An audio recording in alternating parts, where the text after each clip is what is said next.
पटियाला नाम के गांव में विनोद नाम का एक गरीब व्यक्ति रहता था। उसकी पत्नी थी सुमति। उनके 2 बच्चे थे, रवि और गीता।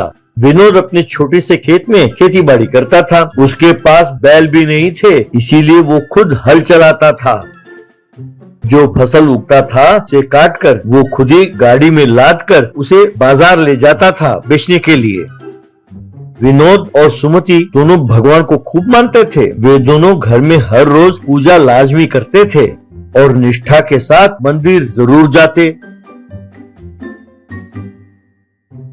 मंदिर के पास जो साधु बैठे रहते थे वे उन्हें खाना भी खिलाते थे। उस गांव में केवल एक ही पानी पूरी का ठेला था। उस ठेले का मालिक का नाम था कैलाश। वो बहुत घमंडी था।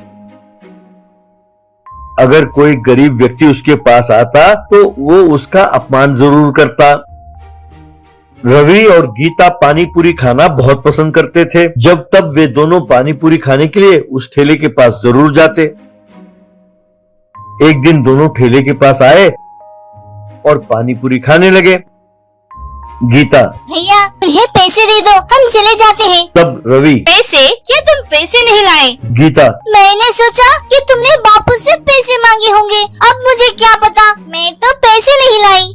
तब रवि, अरे ये क्या हो गया? मैंने सोचा तुमने पैसे मांगे होंगे, अब हम क्या करें? यूं कह रहा था कि कैलाश, नाटक कर रहे हो दोनों मिलके हैं? मैंने तुम जैसे बच्चे बहुत देखे हैं। पहले पैसे दो फिर यहाँ से जाओ। गीता, अरे हम पैसे भूल गए चाचा जी, भगवान की कसम कहती हूँ, आप हमारे पिताजी को फोन लगाइए और उनसे पैसे मांगिए प्लीज। यूं कहा। तब कैलाश ने विनोद को फोन लगाया और कहने लगा, ये क्या चक्कर है भाई? तुम्हारे बच्चे यहाँ आए और पानी पूरी खा गए और अब कहते हैं पैसे नहीं है। बड़ा अच्छा नाटक कर रहे हैं दोनों। अब तुम तुरंत यहाँ चले आओ, पैसे भरो और बच्चों को ले जाओ। विनोद, अब पानी पूरी के पैसों के लिए तुमने बच्चों को रोक लिया? अरे कैसे आदमी हो तुम? मैं आकर पैसे दे दूंगा, पहले बच्चों को भेज दो। तब कैलाश, ये सब नहीं चलेगा, पहले पैसे भरो और बच्चों को ले जाओ। यूं कहकर उसने फोन काट दिया। बेचारा विनोद गया, पैसे भरे और बच्चों को लेकर लौटा। जब सुमति को इसके बारे में पता चला तो बहुत दुखी हुई। सबको ये बड़ा अपमान लगा। एक दिन विनोद मंदिर जाकर घर लौट रहा था कि तभी उसने देखा कि एक साधु को एक सांप ने डस लिया था।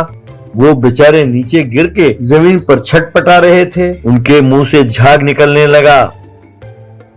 विनोद तुरंत सड़क के किनारे पेड़ के पास गया, के पत्ते तोड़े और उन पत्तों का रस निकालकर साधु के मुंह में उसने रस डाला।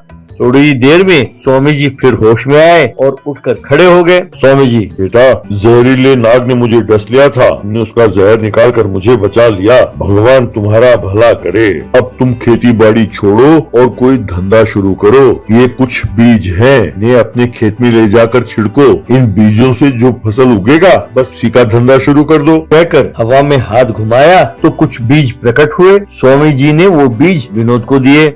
विनोद और उसकी पत्नी खेत में गए और उन बीजों को उन्होंने खेत में छिड़का। अगले दिन जब वो खेत में गए तो उन्होंने देखा कि उन पेड़ों में पूरी लगे हुए थे।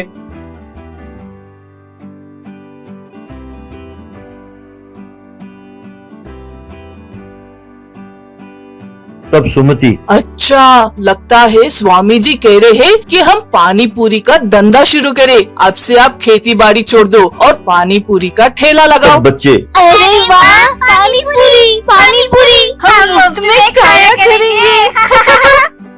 इस तरह विनोद ने पानी पूरी का ठेला लगाया। वो पानी पूरी कैलाश से कम दाम में बेचने लगे और उनका पानी पूरी स्वादिष्ट भी था, इसलिए लोग उसके पास ज्यादा मात्रा में आने लगे।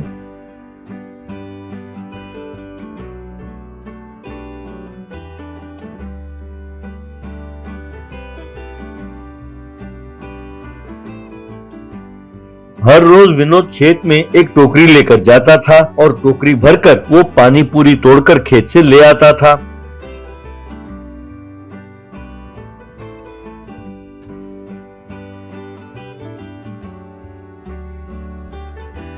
फिर ठेले में उसे रखकर के साथ वो पानी पूरी बेचता था। इस तरह उनका धंधा खूब चल पड़ा और बहुत पैसे कमाने लगा। ये सब देखकर कैलाश के मन में गुस्सा बढ़ने लगा।